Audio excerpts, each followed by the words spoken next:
Hello and welcome everybody. David here, New View Safety Coach, and thank you for watching this new episode in the series of Shut Up David series. Today, our guest is Michael Cournane, a contemporary safety professional with extensive experience in the utilities and resources sector. Michael is passionate about human and organizational performance, or HOP as we know it, which takes a holistic approach to improving safety and operational excellence.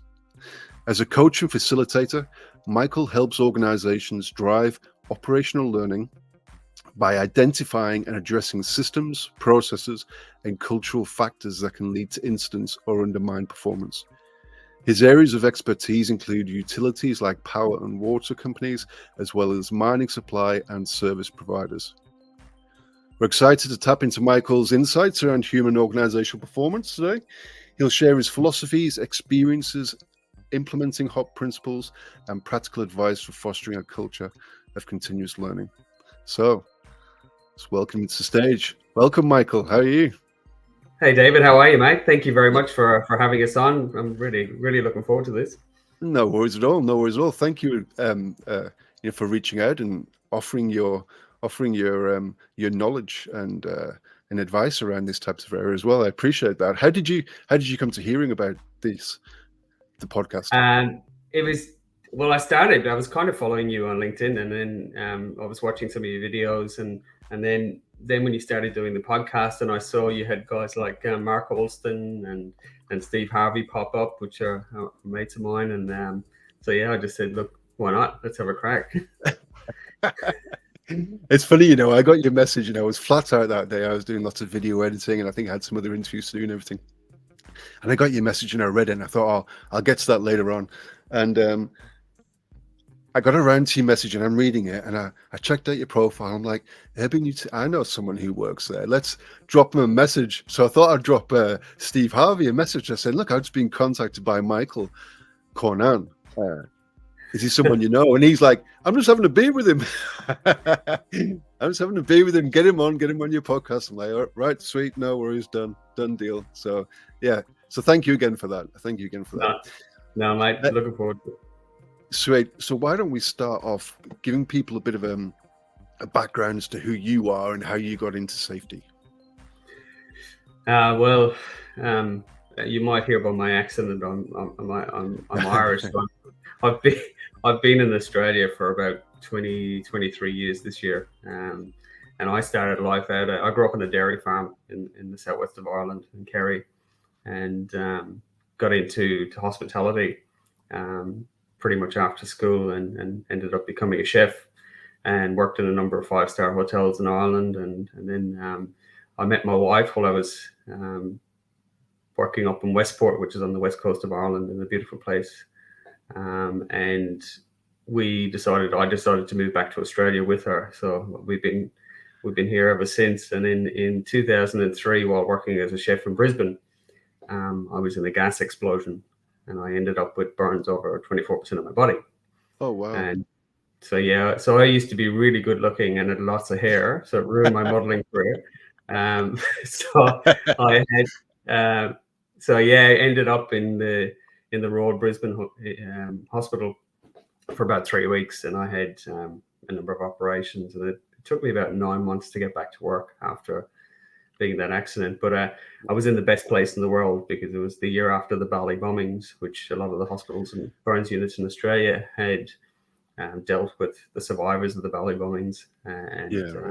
So it was a pretty harrowing experience, but it was interesting. Even being in there, you met people that were always worse than yourself. I remember meeting a guy who had burns was close to 90% of his body, and he was really lucky to be alive. And he was in a pyrotechnics explosion, and so he suffered severe burns. But for me, it was a bit of a sense check on what I wanted to do. We just bought our first house. We were getting married 4 months later.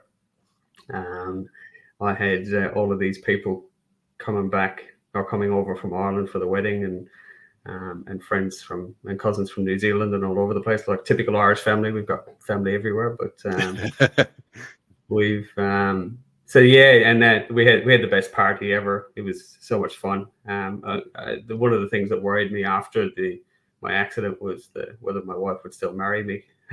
But even though I had, I suppose one thing I had was trying to keep a bit of a sense of humor. But after that, I had to try and get back into the workforce regardless of what it was. And I ended up in food manufacturing, just doing quality, and then eventually research and development at a food manufacturing company. And then from there, I had a real interest in the safety aspects as well, because we had quality, safety, R&D in our remit.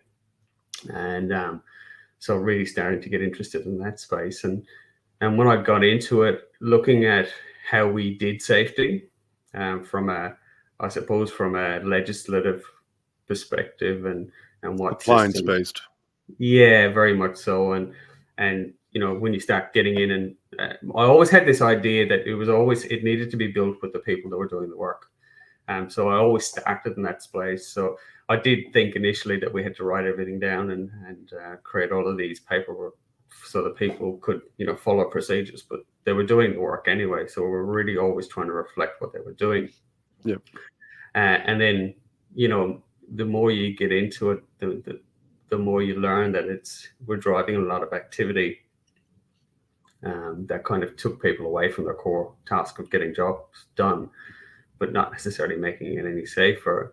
And then getting into some larger organizations where the focus was very much on lost time injuries and TRIFR, and the behaviors that was driving in organizations didn't sit well with me, because my intent was to keep people safe, not necessarily. I've got a question for you about that, because that's a really interesting insight that you had. And a lot of people that I speak to, including myself, there's that point where you realize what we're doing isn't necessarily doing what we hoped it would be doing. And a lot of people do. I did it as well. When I first started out, you start with that procedural policy, tick flicks, sign-on sheets, all that kind of stuff, with the best intention, thinking that that's the right thing to do. But at what moment did you think, this isn't providing what we hoped it would provide? I think it came when I was working for a food manufacturer, and it was a bakery business, and we were having fires in our ovens quite regularly, and a lot of it was being driven by production. And then I was doing a lot of injury management. So we were a manufacturing facility. So a lot of that was, we were having these repeat injuries over and over again due to the type of activity that people were doing. So it was the same injuries, but different people. So I go, well, we were measured in all this performance, and I was doing all this safety work, and I really wasn't enjoying the work, because I was seen as a pain in the backside, because I was driving the company, I suppose, narrative around, making sure the paperwork's filled out, making sure we're hitting our targets, trying to manage injuries to reduce that lost time injury. And so I was basically shifting pieces of the chessboard around to make it fit into the system, instead of actually then. And then when I tried to influence the business to say, well, we actually need to do something to engineer this stuff out. And I had the CEO come in at one stage and talk to him about, look, this is what we're doing to our people. But the way he approached it was, he pushed it back down on the site manager and wasn't giving him any extra budget to do the work. So I'm going, how can you say one thing and not then support these guys to be successful? And I had leaders in the business too that I felt were not doing their best to keep people safe. And I kind of blamed them, because I thought they had the power to do something. But when, in reflection, they were just doing their job within their constraints, and they were cutting budget every year to kind of to make the place efficient, as in have a profit. But it wasn't necessarily looking after the people. So right.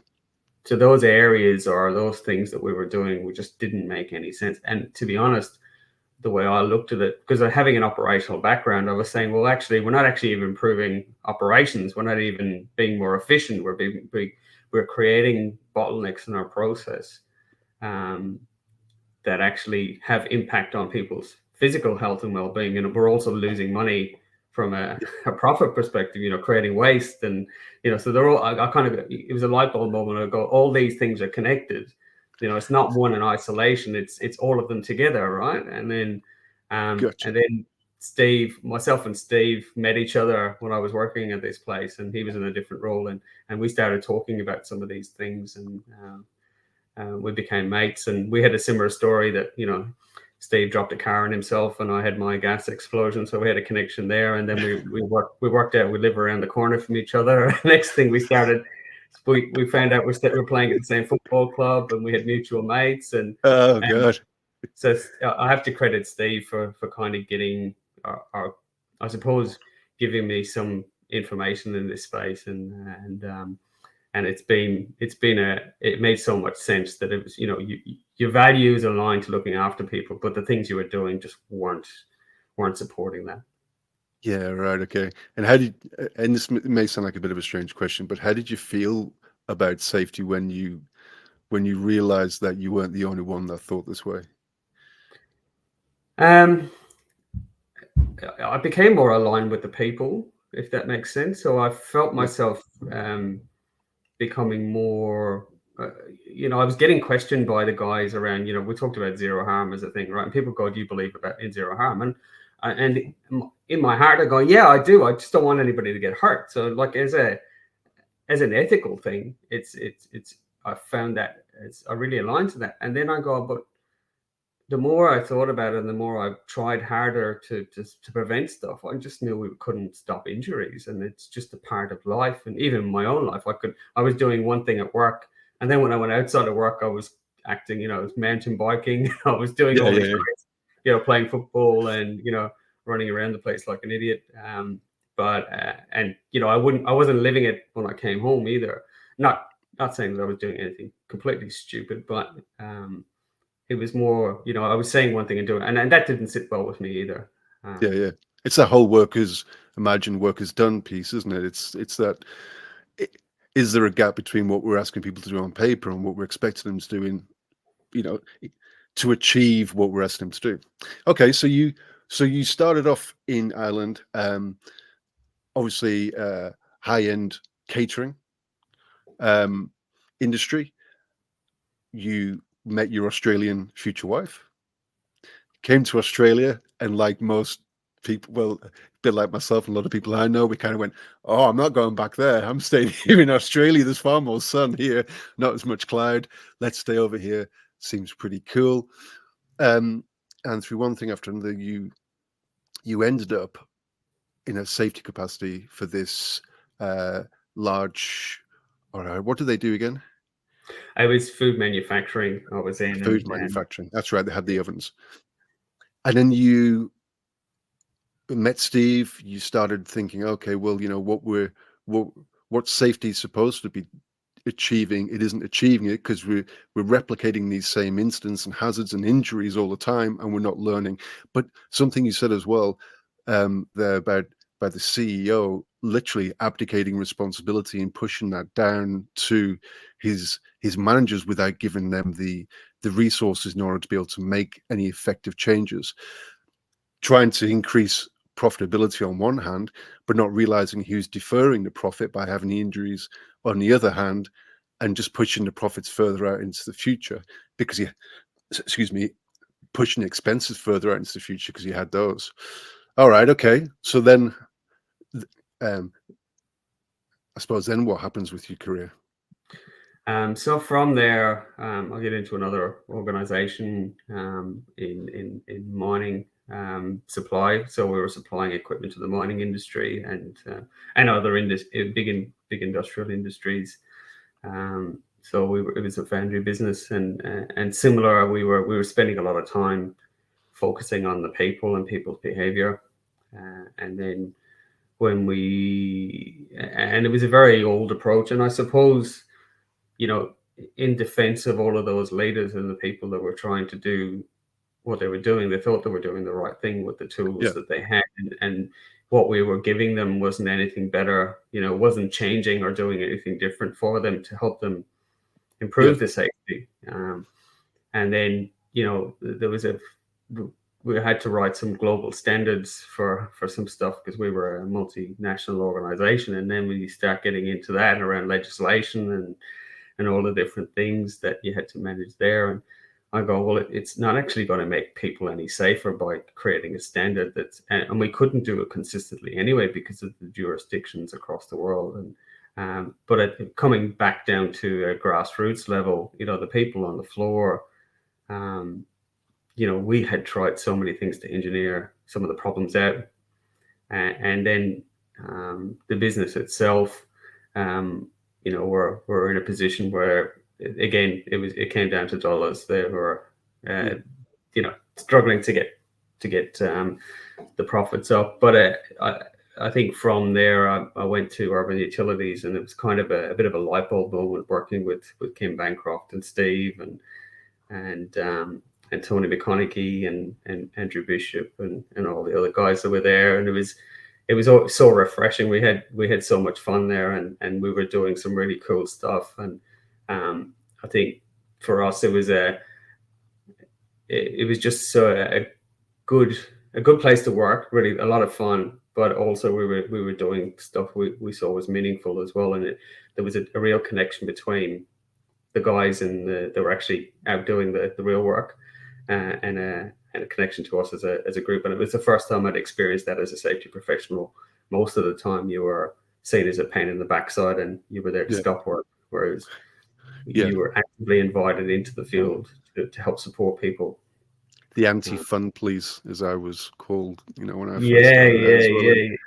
It's like, oh, Dave's coming. Let's do the job properly. Let's do the job how we say we're going to be doing it now. And it's funny, then you start going for lunch with people that you used to know or work with, or depending on the situation. Suddenly they stop talking to you as much as what they may have done, and it's quite an isolating well, it can be quite an isolating profession. But it sounds like you had this experience at Urban Utilities, and it was similar with Steve. I know when I spoke to him as well, which was just complete.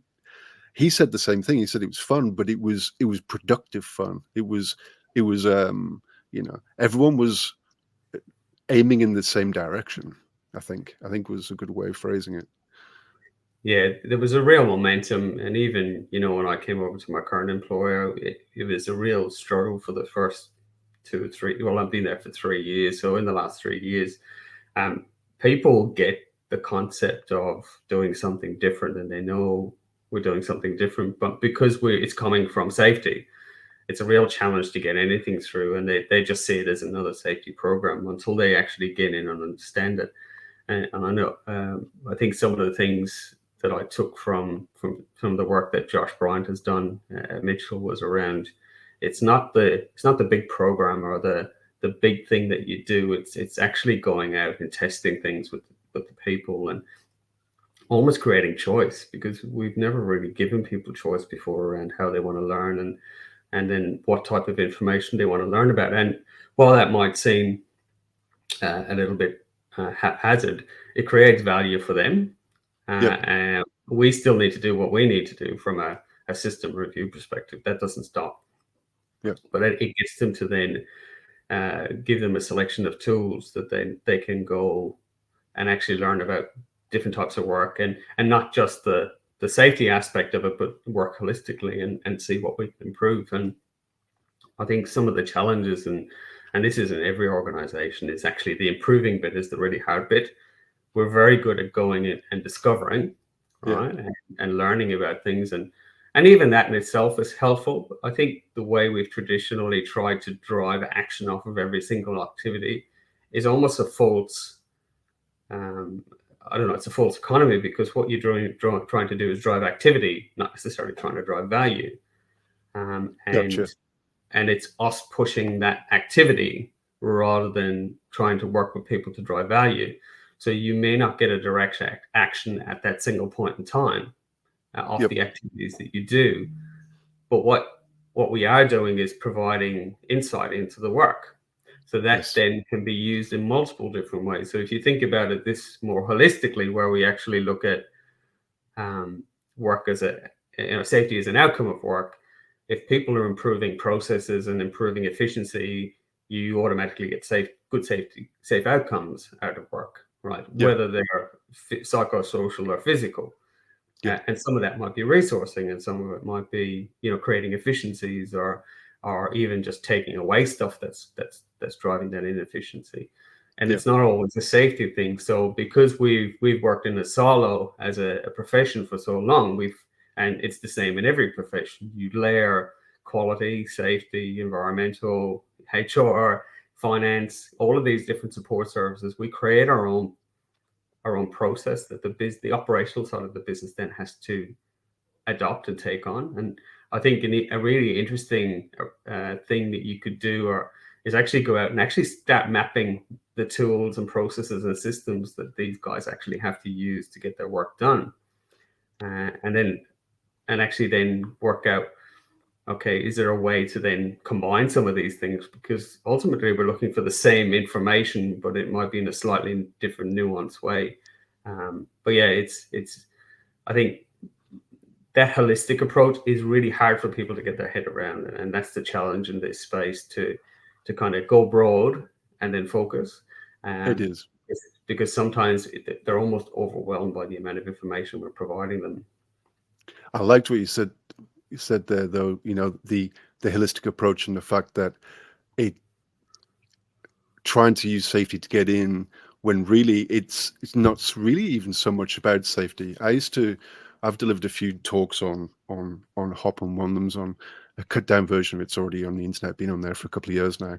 And right at the very end, before everything cuts off, you can hear me say, and I didn't even mention safety once, because HOP is HOP. Well, okay, let's look at this.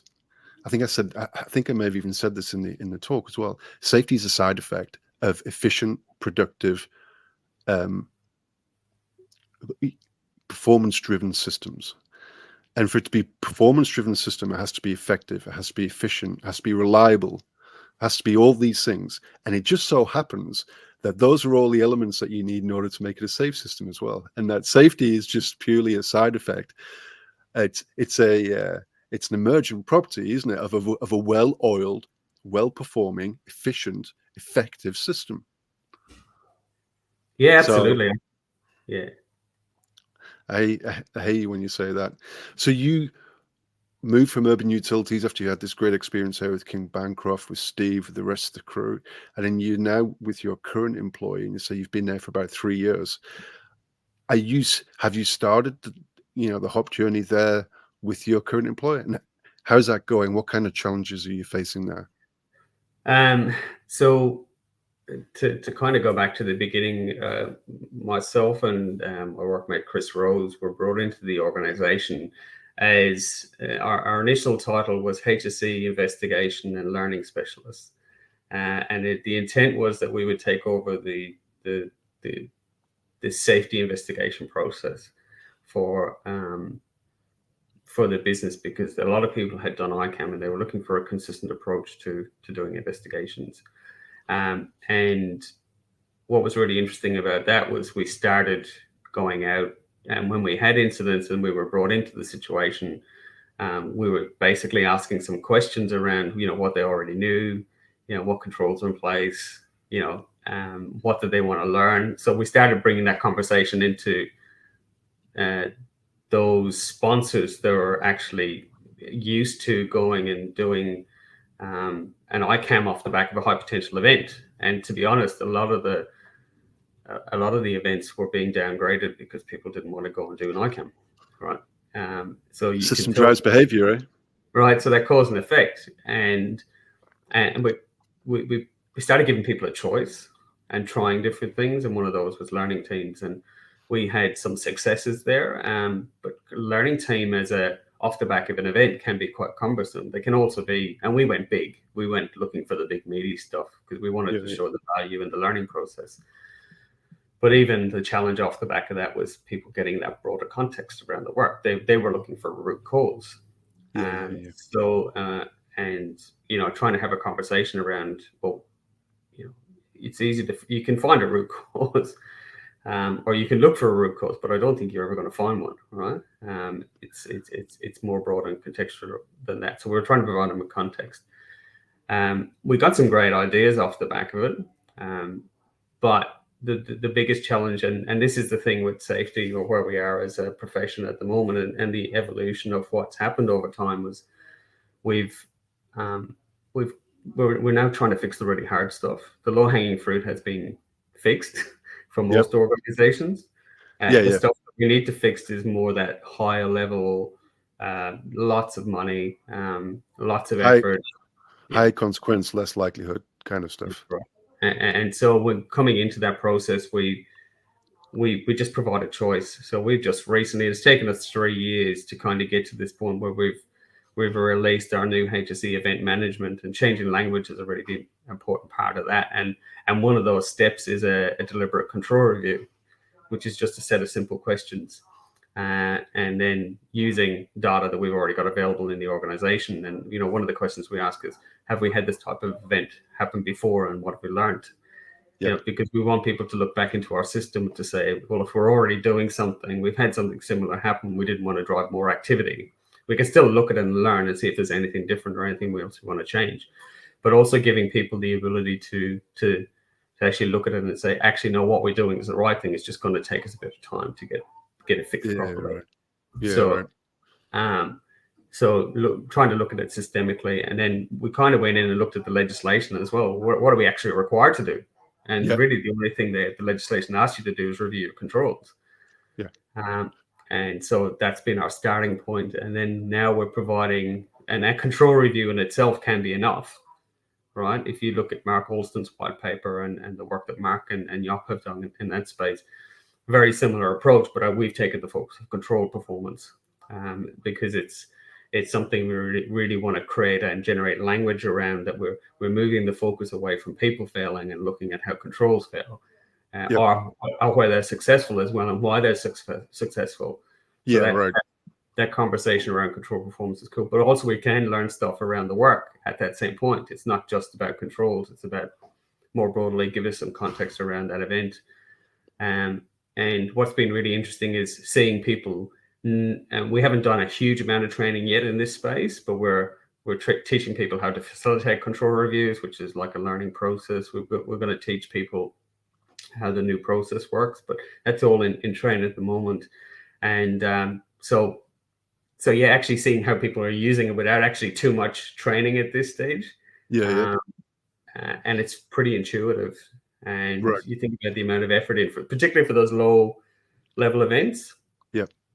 Where they need support, or if there's something a bit meaty or a bit, and it's not always necessarily around consequence either, because it's actually more about Potential. the potential, right? And where it kind of worries them as a sponsor. So you're giving that autonomy back to the leader around what they learn. They're still doing a control review as a pace, but the main focus is really around what's the stuff that's going to keep you awake at night, or the thing that is going to bite you, and that can impact your people. And then we can facilitate it. So they're very scalable to a very simple, somebody tripped over on a, over their feet, and then they might have got injured seriously. Right? We're not saying it's not serious, and we will manage that through the injury management process, but you're not actually going to do anything around controls in that space. You're not going to improve controls off the back of it. So I can imagine straight off the bat, and I want to, after I've put this forward, I want to go back and ask you a couple of questions around the beginning as well. But I can imagine off the back of this, you're going to your leaders at any level of the organization, the sponsors, I think you call them, going, look, we're developing this process. It's going to save you a load of time. You're not going to be spending 3 hours doing an incident review for someone who tripped over in a car park anymore. It's called this incident review. I think you call it an incident review. Control review. Sorry, control review. It's called control review, and here's some basic steps on how to follow it, and here's the escalation process if anything happens. If it needs to go further, here's the escalation process. But we're going to save you a lot of time. It's going to be a lot more efficient, so you can dedicate to what we're asking you to do. But also, while you're doing that, we want to ask you what keeps you awake at night. Where should we be focusing the effort and energies of these kind of things? So I can imagine. This is all to say you're making it easy, effective, and intuitive, which has to really increase the uptake, of it within the organization, I'd say. Really, is that what you're finding? Sorry, mate, you kind of went off for a second. You might have to repeat the question for me. Sorry. Technical difficulties aren't leaving us just yet, are they? I think it's a time difference. Yeah, exactly. 3 hours. Is it 3 hours? Yeah, it's 3 hours, isn't it? I was just saying, you appear to have made it very efficient and easy for the people, for the leaders at different levels to be able to have these control reviews and do something meaningful as opposed to spending 2-3 hours on an unmeaningful process. I wanted to go back when you're talking about doing these learning teams for the first time and you concentrated on the meaty stuff to begin with.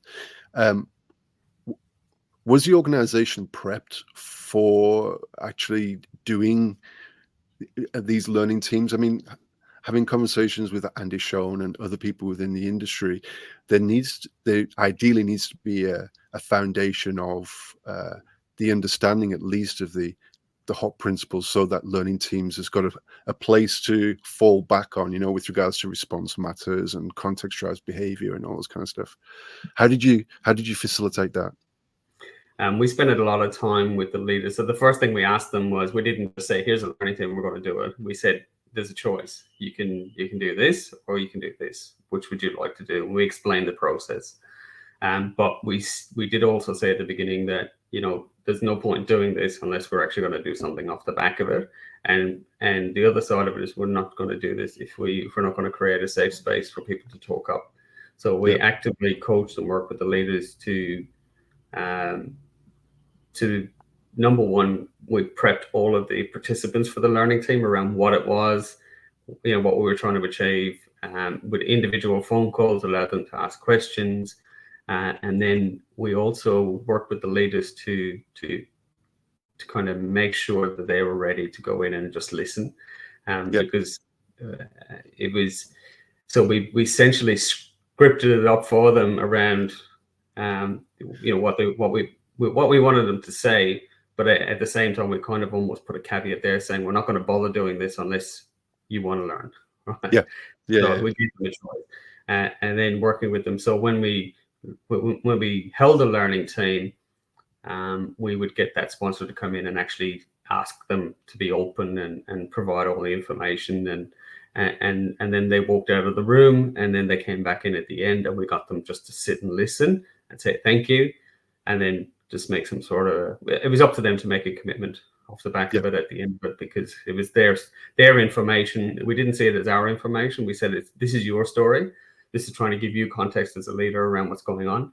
And just listen. Don't be defensive around what people are saying, because that's their experience. And how did that go down? How did that go down with both the leaders and with the workforce as well? Look, in some instances, it went really well. We were able to get some really amazing information. And so in other instances where the experience hadn't been great previously, dealing with events and how people reacted, it actually, you could see the tension in the room, even though we were creating a safe space. And I kind of always said this, this is not going to work the first or second or third time you do it. It's more around creating that learning environment that if we're consistent with this approach, that we will get it over time. So you weren't looking for ultimate success the first or second time you did it. What you were trying to do is build a confidence that we were actually trying to support the people, but also trying to support the leaders and giving them the right information. And the other thing we were really careful about was, if we wrote a report, that it went to the sponsor, right? And it was up to them then whether to release that report to somebody else. And if somebody else asked for it, even within the HSE team, because people were actively trying to reach out and grab the information, and would then take parts of it and run off and try and do something with it, which is not a bad intent. But what it does do, it almost loses it. You break trust. Look, it wasn't 100% perfect, and there was times where we actually canceled learning teams because the sponsor wasn't available. So we'd done all the prep work, we'd done all this other work, and we weren't prepared to go move forward unless that sponsor was available to open and close the session. Yeah, right. So you put a lot of emphasis around that. At what level was the sponsor? Was it as high as you could go, or was it as high in that department, or what? Yeah, so we went at general manager and even up to executives. So for some instances, the executive would come in and talk to the people, or they would delegate it down to a GM. But they were the ones they framed up the question, Yep. around what they wanted to learn, and then what we did was facilitate that. So we always started with a future focused positive statement. So even if there was an event, we wouldn't say, this happened. We would go, oh, let's understand the process for ... Yep. Right. So whatever that process was. So it wasn't looking at the event as a Yep. thing. It was actually trying to understand the normal work around it. And Yeah, then and from there, you could still go back and look at the event and what happened, but you were doing it with a broader context around how the work normally happens. yeah, yeah, yeah, yeah. Yeah. And I really appreciate it. That really confused me when I first learned. I was at the workshop with Andy Schoen over here in Perth, probably 4 years ago now, and I was a bit confused by that when they first mentioned, and I didn't quite understand why. But then, if you're only focusing on the problems, then you only see problems, and especially if it's a major problem that's just happened and it's fresh in everybody's mind. Whereas if you open it up, as you mentioned then, and talk about the process, the problem will come out eventually, but you will also learn about how it should be done and any of the problems within that process, and who knows where that may lead as well, as opposed to just literally, folk. I can't remember who it was who said it now. Trying to figure out what makes a marriage great by only looking at Yeah. divorces. It's a futile exercise, isn't it? Because you're going to learn exactly how to get divorced and not how to make a marriage great. So so how long have you been doing this for, Michael? So in this organization, probably 3 years, but overall, probably about 6 or 7 years I've been playing in this space, just even Yep. within the organizations that we were trying to make some or influence at a leadership level. And when you're doing it on your own in a big organization across a whole safety function, that really has been very traditional. It's almost like forget about it. Unless you're getting some of that leadership buy-in or have influence at a CEO or an executive level. You can do it locally and achieve some really cool things locally, but in the end, I think that the system and the approach, a traditional system and the approach will break it because you just frustrated. Yeah. So yeah, especially with things like learning teams, you really have to get that senior sponsorship buy-in, because people are just not going to start telling you the truth for no reason if they don't feel protected.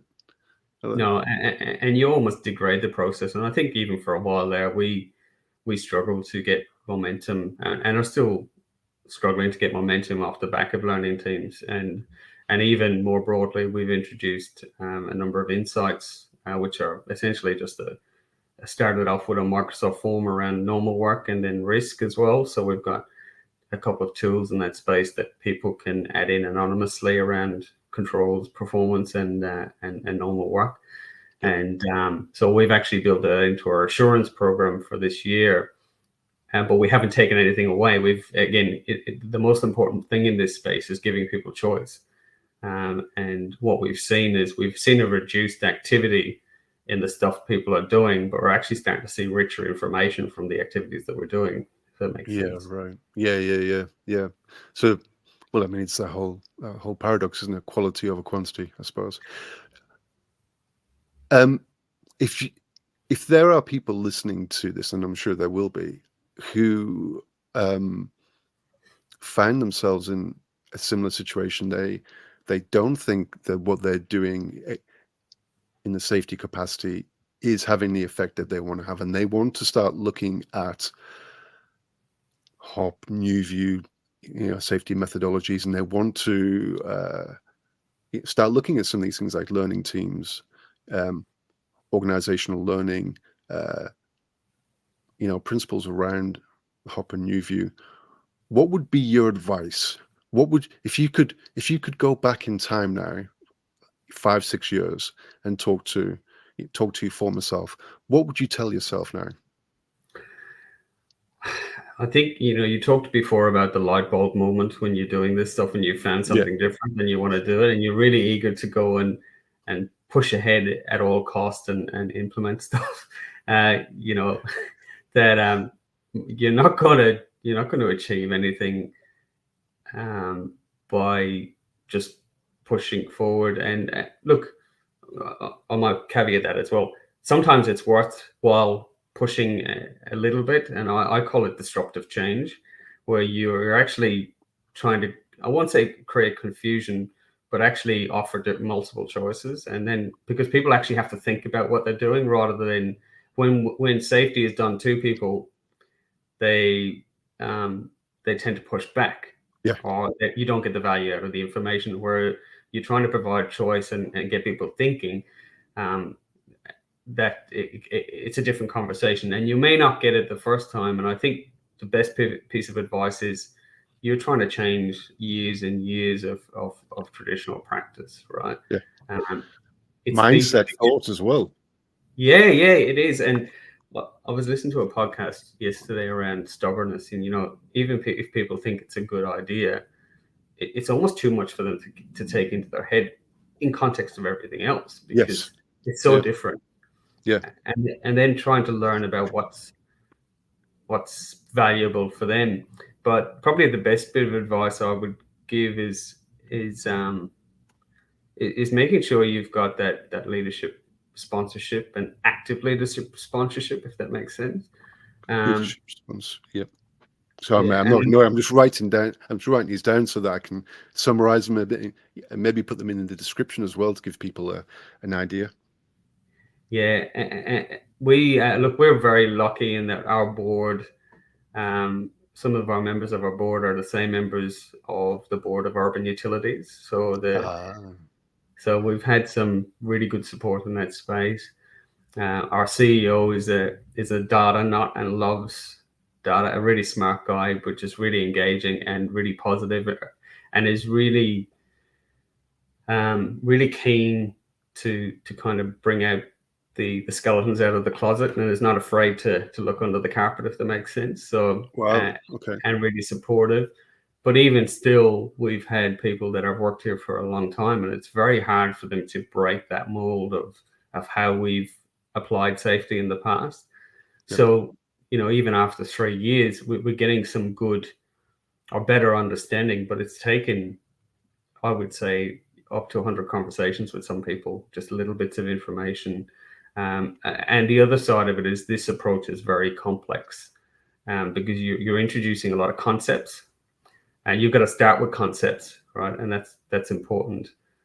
But you've got to be very clear about what you want to achieve. Yeah. And I don't think you can do that on your own as a HSE team. I Yeah. think once you've got to work with your leadership team to understand what they want to achieve using this approach.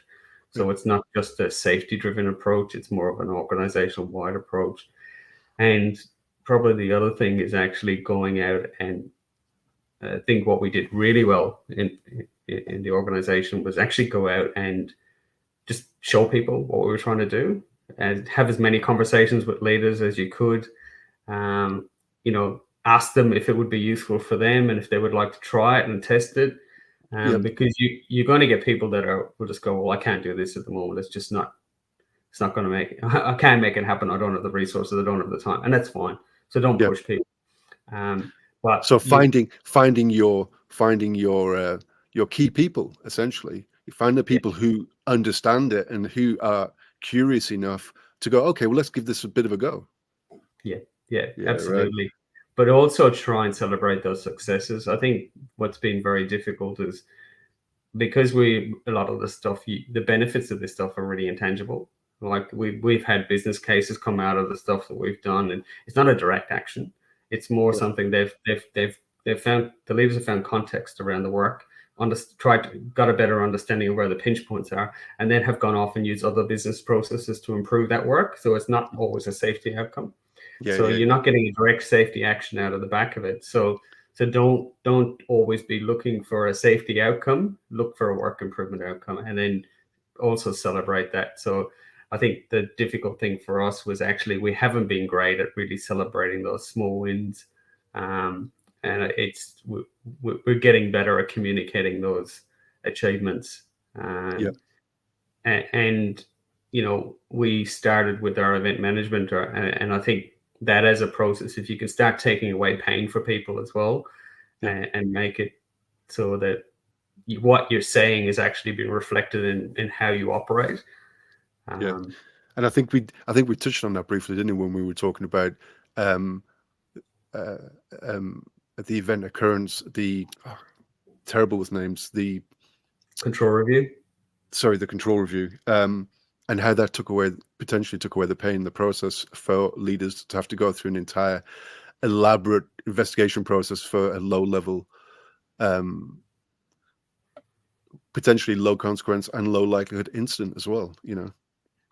Yeah, but even the high potential or high actual consequences, the effort you have to put into some of these things sometimes doesn't always make the same sense. Like we took away LTI and TRIFR as a measure out of the business Yep.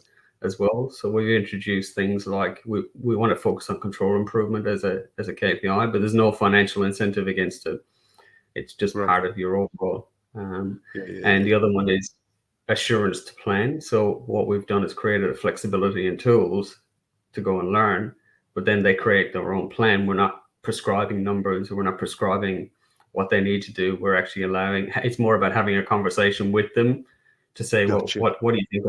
So where to focus, and then it becomes a bit broader. We still have your compliance checks in some areas. Like we haven't taken any of that stuff away. But I think the next year for us is really focusing on how can we put better shape around it. So now people have experienced what the tools are like. We'll work with them then to build what that looks like for them. Yeah. And then the other side of it is, and we've kind of taken some of our own medicine. We've recently done a learning team on our assurance process over the last 12, 18 months. So with our safety people, and sometimes I've put so much effort into trying to create flexibility that you know it almost it's created a little bit of confusion. So we've now got to go back and work with them to build it. So we've had so many new people come into the business, they haven't quite got the understanding yet of what it was intended to do. So we've got to play catch up again and bring everybody back on board, and move forward again over the next 12 months. And but yeah, it's interesting because they're experiencing things in the field that people are asking them for things, and so you're always going to get that operational tension. Yeah. Are they getting more engagement from the field? Yes, absolutely. The types of questions our people are asking in the field are very different to what they would have asked before. We recently had a heap of our field guys in the office for a couple of weeks doing some work, and they've, for the first time in a long time since being with Urban Utilities, they're actively asking us to come out and talk to them in the field and understand. What? And it's really cool. And That's crazy. yeah, they go, we want to see more of you guys, and I'm going. So that shift in itself is really cool, and It's huge. yeah, it's massive, and it's the way we've been able to engage with them too. We really work with them to understand their pain points, and we've been able to get some quick wins around some of the one of the bugbears was around emergency response and actually the coordination of emergency response, because we've got lots of different controls, but they don't always work 100% of the time. So, for example, PLBs as a tool can be really good, but then in certain circumstances it doesn't work all the time, or Gotcha. So there's a whole, so we've got a range of tools that they can use, but for us it's kind of going, okay, now let's if something does happen, how do we coordinate that? And we've got a control room, and they've jumped on board and said, yeah, we're happy to coordinate emergency response, because you think about substations and access to HV. Our emergency services won't enter a HV substation because it's too dangerous. So we can coordinate that through our central room, and it's pretty cool. But yeah, lots of little wins like that are really cool. And again, it's only taken 3 years to get to this point. And hey, mate, if it was easy, everybody would be doing it straight away, wouldn't they? There's a bit of a theme that I've picked up on as you've been talking, especially in the last half hour, and it's around choices. You've used this word quite a few times, and at first, when you first started using it, I had a little bit of self-doubt around, what's it called now when you have too many choices? You get choice apathy or choice legacy. No, I think it is apathy, isn't it? You got too many choices and you can't decide what you want. But I think the way you're framing it is, and correct me if I'm wrong here, is you're providing the choices because not everybody's the same, and everyone wants to achieve different things within the organization. But as long as it's heading in the general direction, then here's a tool that you can use in order to be able to facilitate that. Is that fair? Yep, yeah, and it's even choice of delivery as well, because the tools we have are flexible in that, we talk about learning teams as a tool. They're scalable up and down. Same with our control reviews, they're scalable up and down because depending on the complexity, it's the insights tools can be done by an individual, or we can get them done as a group on a specific topic, and then use some of the people in that group then to help us build that plan. Because I think the major change and the major shift for the safety profession is actually stop seeing themselves as the expert in the work and stop trying to drive their own agenda. And what I think only give our advice when we're asked for the advice, rather than trying to give the advice without people asking for it. And that's where people get their backup, because it's contextual, right? But the thing that has been really successful for us is, and it was one of the issues we had at the beginning, was when we framed up the reporting or the theming of the data that we collected, we were trying to interpret it based on the learning teams or the activities we did. But now we've kind of created a sponsor advisory team, which is members of the group, and then they can contextualize the report, they can contextualize some of the actions, and they can actually then help tell that story back to the sponsor as well. So when you come back to the proactive and reactive tools are both the same, in the sense that they're allowing people to tell a story, but then they're able to frame that story up and give context to it and provide some solutions. But then also the ultimate decision is still up to the sponsor. And when they come back, they've got to say, this is what I'm not going to do and why, and this is what I am going to do, and this is when it's going to happen. If it may not happen straight away, but it might be planned for the next 6 months because budgets or whatever. But I think, when you go into what we've tried to do from a system perspective is actually use the same tools across the whole organization. And then when that doesn't always work because the context of the work is different. Just 1 second. It's all right. Yeah, mate, can you hear me? Michael. Yeah, can you hear me? Yep. Yeah, good. You got a bit of a frozen image, but yeah, I can hear you. You got a bit of a frozen image. I think it must be some kind of bandwidth issue. But all right, well, let's wrap up because it's been going on for nearly an hour now, and I know you've got family there and you've got commitments and all that kind of thing going on. So, hey, look, I just want to say it's been great talking to you. So much knowledge in this area, and so much, so many things you can pass on. Is there any chance that we could get you back on at a later date and we can talk about some of these things in, finer detail? Yeah, mate, absolutely. I'd love to do that. So yeah, that'd be great. That's awesome, mate. That's awesome. Well, you just starting to come back now in vision now as well. So okay, this may be an opportune time before it drops out again. Thank you so much again, Michael. Very much appreciated. And I'll be in contact with you soon, and hopefully we can tee up another time where we can talk about specifics of what you've been doing and the benefits and some potential pitfalls and things for people to watch out for. That would be amazing. Thank you so much for your time, Michael. Thank you, David. Appreciate it, mate. Take care, mate.